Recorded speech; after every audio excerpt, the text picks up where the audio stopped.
Chisagi jelly.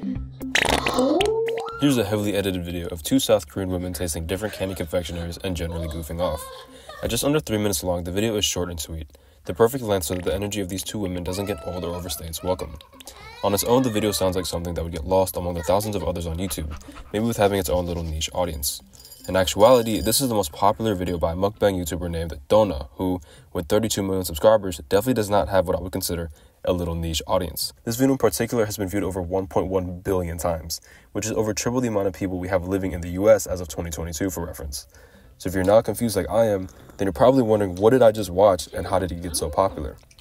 Donna's video is an example of one of the many different types of mukbang videos that's taken the internet by storm over the past decade. At its most basic and general form, a mukbang is a type of video or live stream in which a host eats a various amount of food in front of a camera for an audience. There's different variations and spin-offs of this type of content, but they all focus in one way or another on the consumption of food and interaction between the viewer and creator. The mukbangs that we know nowadays are often pre-recorded and pushed out as videos on YouTube, but they initially began as live streams on a South Korean streaming platform called Africa TV. In this live streaming format, interaction between the audience and the streamer, known as broadcast jockeys or BJs, is heavily encouraged. Viewers and BJs will often chat back and forth about virtually anything, from discussing what the food is like to simply talking about each other's day and answering questions. The term mukbang itself is a portmanteau of the Korean words for eating and broadcast, essentially an eatcast. As with the streaming platforms that are popular nowadays like Twitch, viewers can donate money to their favorite BJs to show their support and appreciation. So personally, I, for the life of me, cannot understand the appeal of these types of videos. I couldn't wrap my head around why someone would want to watch another person just eat food, especially when the video was up to 20 minutes or longer. Even reaction videos I can understand, as there's that feeling of having a shared experience when you watch something for the first time with someone else. You could compare your reaction to theirs, or maybe get new insights about the content that they're reacting to. Unless you have the exact same dish as the mukbang you're watching, then there isn't really that same shared experience that you get with a reaction video. So I want to explore if there are any significant factors that contributed to their widespread growth and popularity, what potential effects can come out of consuming this type of content, and what this could mean for us as we continue to shift towards a more online and digital world. With a form as simple and as malleable as a mukbang, you can imagine the many different variations that have evolved from its original live stream base to become what we know them as today.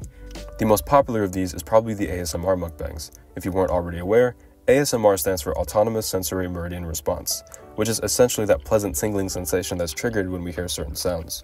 With videos like these, the pleasure comes from sounds like the crunching, slurping, and chewing of food, the sounds that the food's packaging makes, and the sounds that are made while the food is being prepared, for example.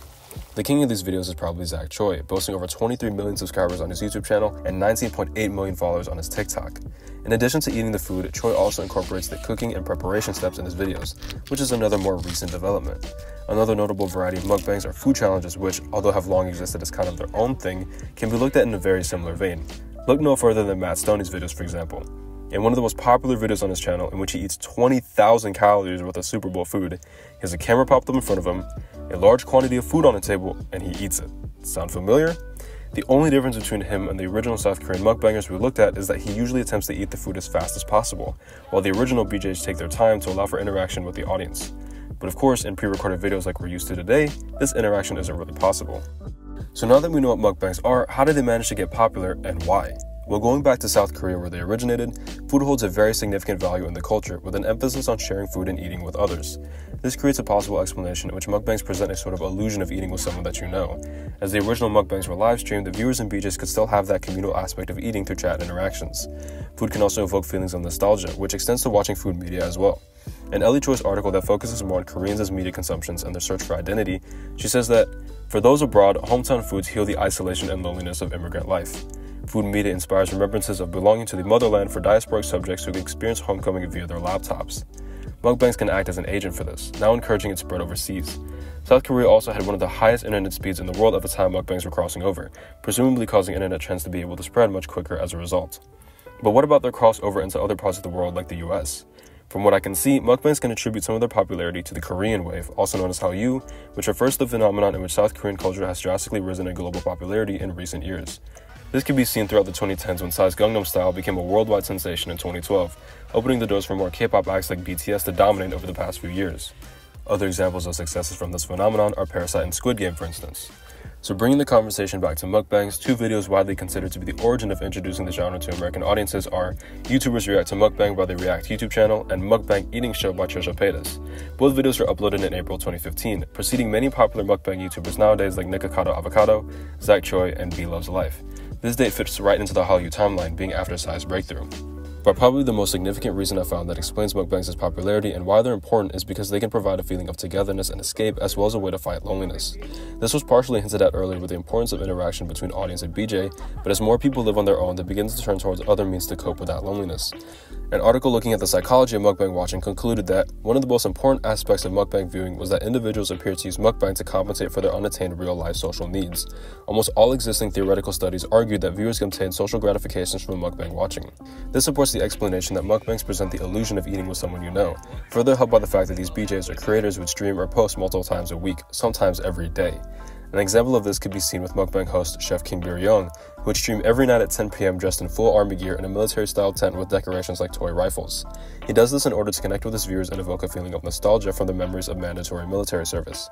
With a shared experience like this and repeated viewing, a sense of community is formed that can be used as a way to escape from the stressful real world and distract one's mind whenever they feel alone or isolated. But not only is this an effect that can happen for viewers, it also seems to have a similar level of satisfaction for the creators too.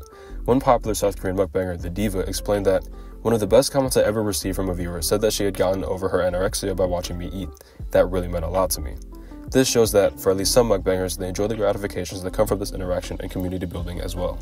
So what does this mean for us in our future as we move into a more digital landscape where we increasingly rely on the internet and technology to live our daily lives? While mukbangs' initial interest has slowly started to drop according to Google Trends, I'd argue they've still managed to carve a significant place and audience in this internet landscape. Zach Choi's TikTok still pulls in millions of viewers with every post, and so does Dona on her original Korean account, which will always have a place on the platform due to its younger audience. In terms of potential effects that can arise from viewing mukbangs, the easiest one to point to is a parasocial relationship, which can stem from the over-reliance on this type of content to fulfill social needs. While it is beneficial to combat loneliness and improve one's feeling of belonging, it's important to acknowledge when an unhealthy obsession might be taking place. Another effect that can stem from mukbang viewing is its impact on eating habits, which is an effect that's slowly starting to garner more attention. Mukbangs can be argued to romanticize overconsumption and trigger eating disorders on both ends of the spectrum.